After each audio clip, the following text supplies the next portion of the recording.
Oi, gente! Hoje eu vou contar pra vocês como foi a minha primeira semana no internato de medicina. Pra quem não sabe, a faculdade de medicina ela é dividida em 3 etapas. A primeira etapa, que é o ciclo básico, que são os 2 primeiros anos. A segunda etapa, que é o ciclo profissional, que são os 2 anos no meio.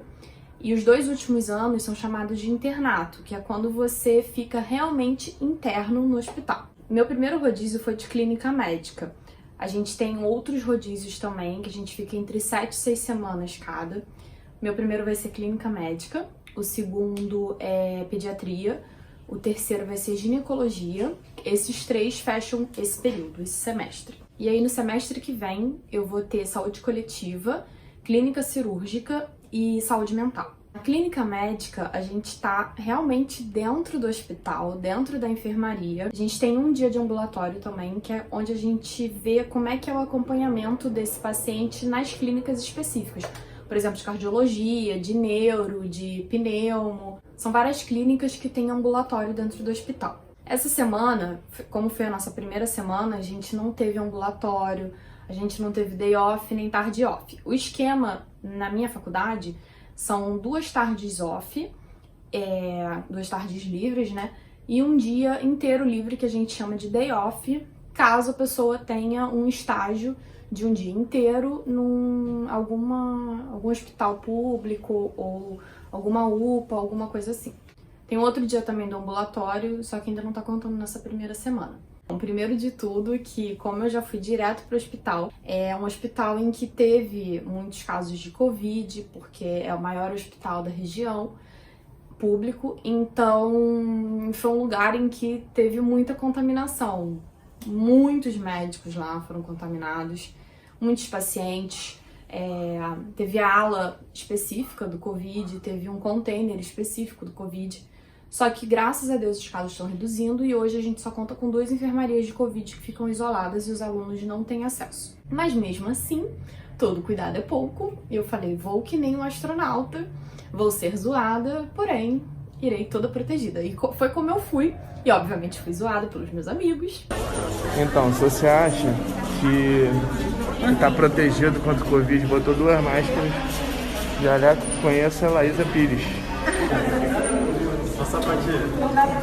A bordo da nave Alfa Romeo em direção à Lua, numa jornada para Plutão, nossa astronauta do dia.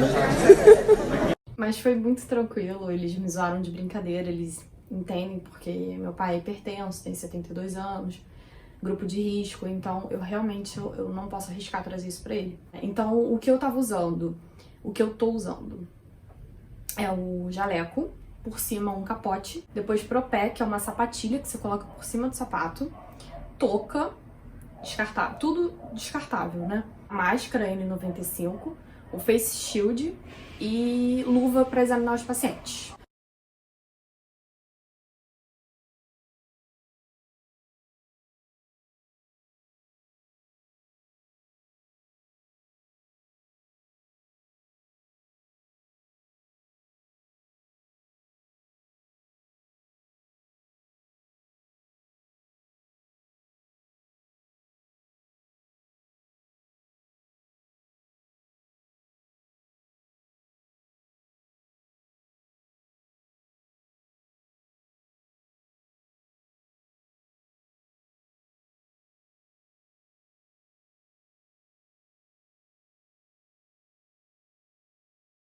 Bom, os instrumentos que a gente usa na clínica médica, basicamente estetoscópio, esfigmamômetro, que é o aparelho de pressão, oxímetro e algumas outras coisas, tipo lanterna, mas que dá para usar do celular, fita métrica, porque tem alguns momentos que é importante. Bom, agora eu vou contar como foi chegar lá, né? Além de ter chegado toda empacotada, a gente chegou perdida, né? Porque a gente nunca teve contato assim com os pacientes de uma forma evolutiva. A gente sempre ia lá, a gente ia, colhia uma anamnese, que é aquela história inicial do paciente, e fazer exame físico, mas era uma coisa assim pra gente treinar mesmo.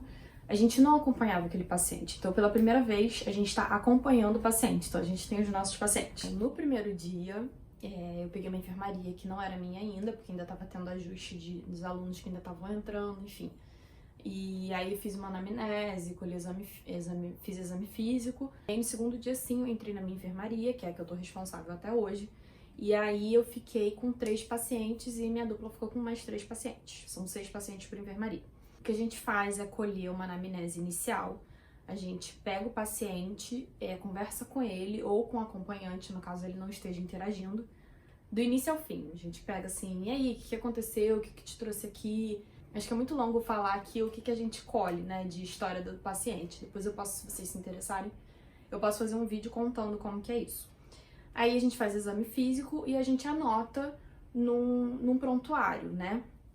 Na verdade, a ficha que a gente completa desse paciente se chama evolução quando ele já tá no hospital. E quando entra, você faz a admissão desse paciente com todas as informações iniciais. Aí eu fui ver os meus 3 pacientes, obviamente que eu não vou falar o nome de nenhum deles, mas o primeiro paciente é jovem, os 3 são homens, porque é uma enfermaria masculina.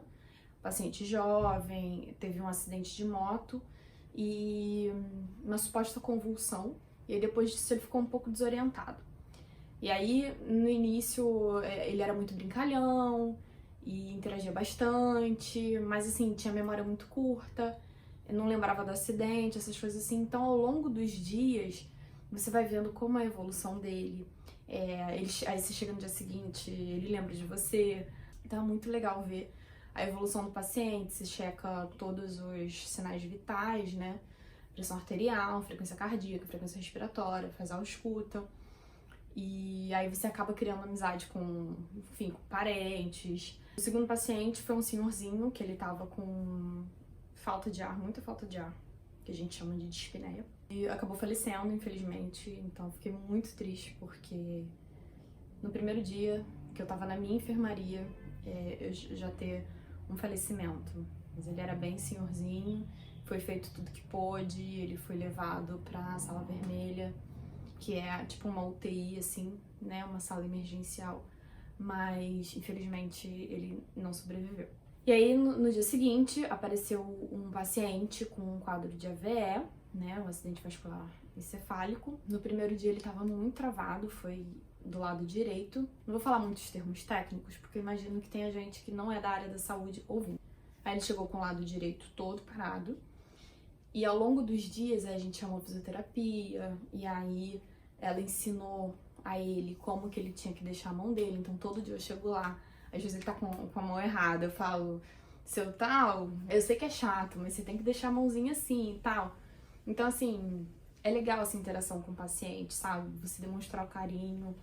Eu sou muito carinhosa, então eu gosto muito de fazer eles se sentirem acolhidos, sabe? Por mais que eu não seja médica ainda, por mais que eu não tenha poder nenhum ali, mas assim, acho que só questão de você conversar, de você mostrar atenção, de você dar carinho, de você dar atenção pra eles, isso já é, assim, uma grande parte do tratamento até. Meu terceiro paciente é um paciente que ele não tá interativo, ele também é um quadro de AVE, só que ele tá sonolento, torporoso, que é quando ele não interage, ele não consegue interagir. Eu cheguei um dia em que ele tava muito mal, e aí a gente até pediu uma transferência dele, né, mas nem sempre a gente consegue. Mas no dia seguinte, quando eu cheguei, ele já tava abrindo o olho, aí eu pedi pra ele piscar se ele estivesse entendendo, e ele piscou. Então assim, eu fiquei super emocionada, fiquei, nossa, super feliz, assim, comemorei junto com os filhos, tem 2 filhos dele que se revezam lá pra cuidar dele, eu vejo o carinho que eles têm com o pai deles. Ele é muito bem tratado. Então, assim, a gente, sabe, essas coisas vão emocionando a gente de verdade, a gente se envolve, né? E aí, o que a gente faz? Depois que a gente vai lá, conversa, isso aí foi o primeiro dia.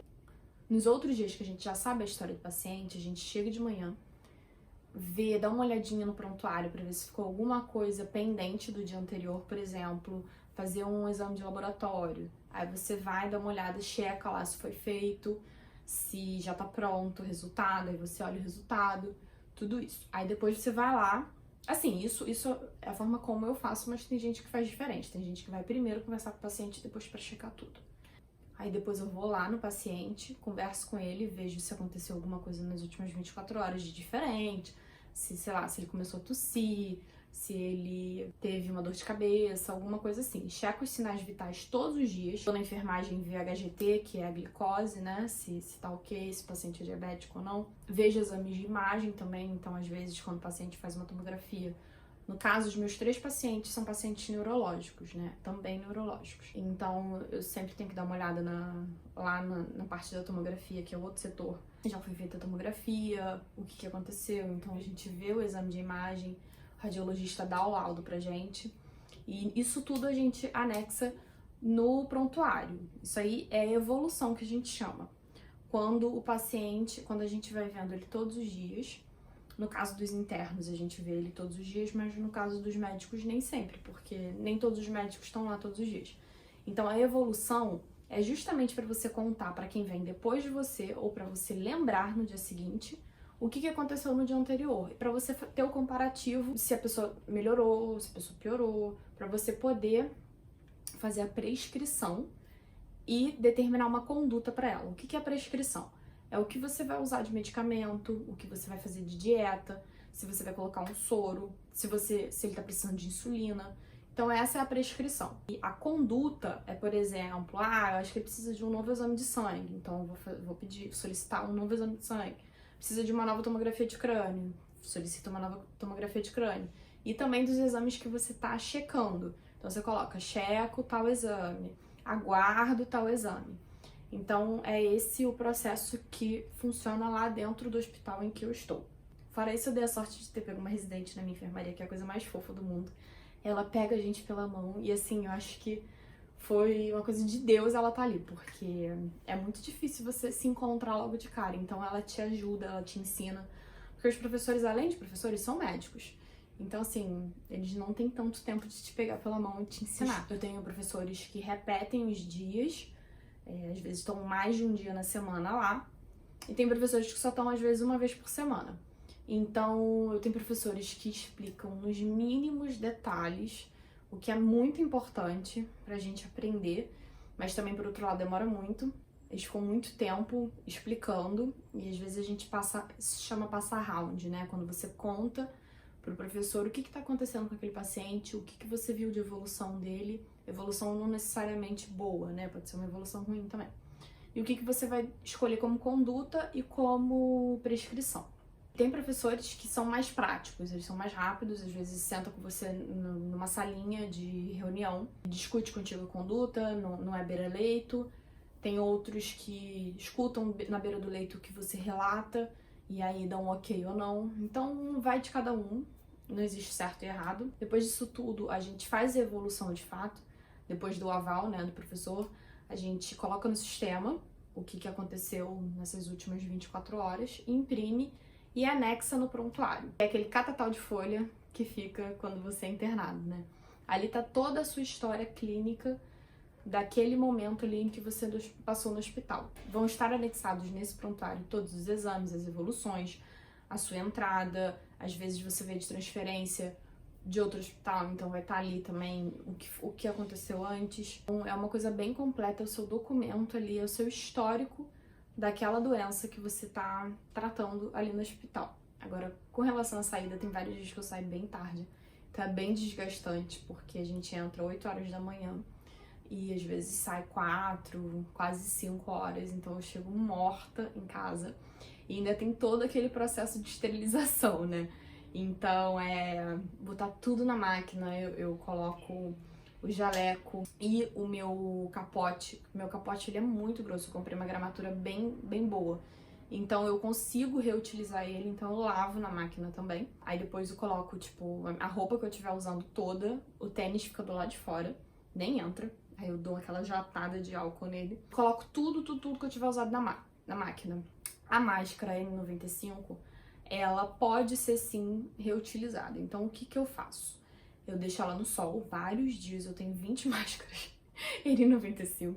Então eu deixo ela no sol e depois de alguns dias eu pego e reutilizo também, sprayzando de álcool, tá?